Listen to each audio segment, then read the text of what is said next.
Howdy, rock stars.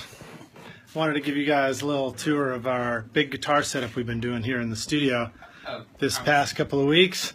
There's Aaron over there. He's actually picking down the amps. I didn't get to see the stack. He already tore it apart. Oh man. Right there it is. We had heads stacked upon heads right there. There's pedals all over the floor. We got the silver tone head rocking out, getting killer tones. The Garnet Pro, which is a really rare amplifier, actually converted into a head like that. And then we were using Aaron's Rev V, right? Rev 5. It's just Rev. Just Rev, okay. It's just two V's. Nice. Yeah. And that's Aaron, who's rocking out on the guitars. How's it going? What's up, dude? And let's see, we were also here playing some great guitars. Like we got the Gibson Melody Maker here, 1963, Fender Strat, mid-80s American made, and the Gibson Les Paul, sounded killer. Of course, the Fender Tele, gotta have that. Ibanez Artist, a sweet one right there. And what's that? The G&L ASAT Special. ASAT It's Special. a tribute series, so it's, you know. And then we had a bunch of great amps. Check out these. Check out these pedals that Aaron built. That was a fuzz tone we were using a bunch. What do you call that one? It's the Moor. The Moor. Yeah. M-O-A-R. It's a Nice. It's a combination of a Timmy and a Rat. And this is super badass. Hold on, you're in the shit. You're casting it. There you go. This is a delay, a digital delay that Aaron built. And it sounds killer. So good. I really want one myself. And then this right here, of course, the old Line 6 phaser pedal or whatever. I don't even remember what this one's model is called. And then the Line 6 screen delay, which we didn't use. But here's some other custom ones that he built. Another fuzz. Hold on, you're in the light again.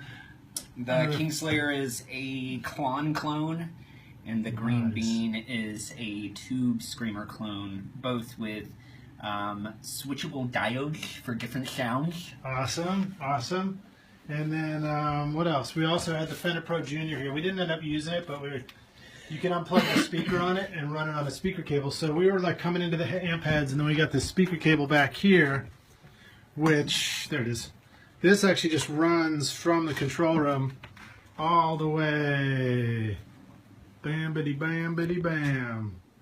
Just runs right through the wall back there, and then it comes out into the live room. I'll take you guys out there. Go check out the live room.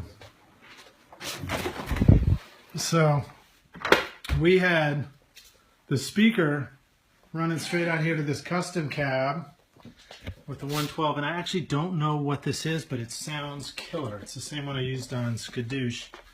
Man, it's dark in here, isn't it?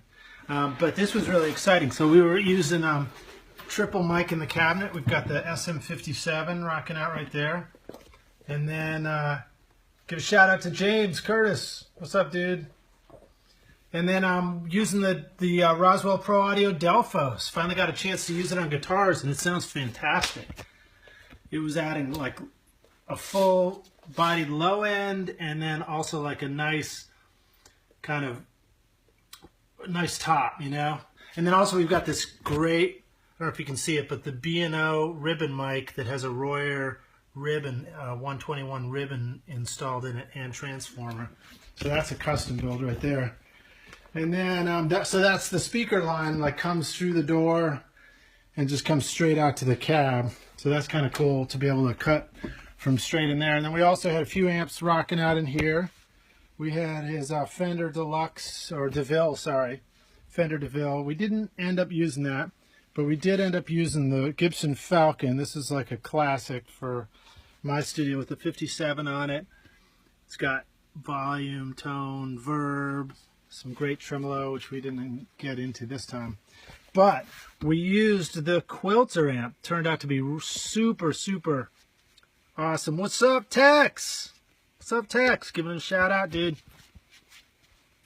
The Quilter is a killer. It's a solid state amp, but it's so useful when you're doing guitars and you want to be able to really make them chimey and have the low end not sort of implode like a tube amp does. It's sort of the closest thing I have to the way a Fender Deluxe or Fender Twin would act, as far as like keeping the sound together. And then let me show you guys also what we were doing with all the mics in here. So coming into the control room. So all the mics were coming in and they're going through mic pre's on the console. Different ones there. And then I routed them all over to the mixer. So I could just simply pull up any combo of mics that I wanted. And the close mics on the amp, I've got them all panned over to the left. And then I've got the room mics panned over to the right. And it goes through the master fader. That way all the close mics, I can run them through the 1176 and get like a nice up close tone on the guitars, close mic tone. But I can also pan the room mics out to the side. Gotta check my hair.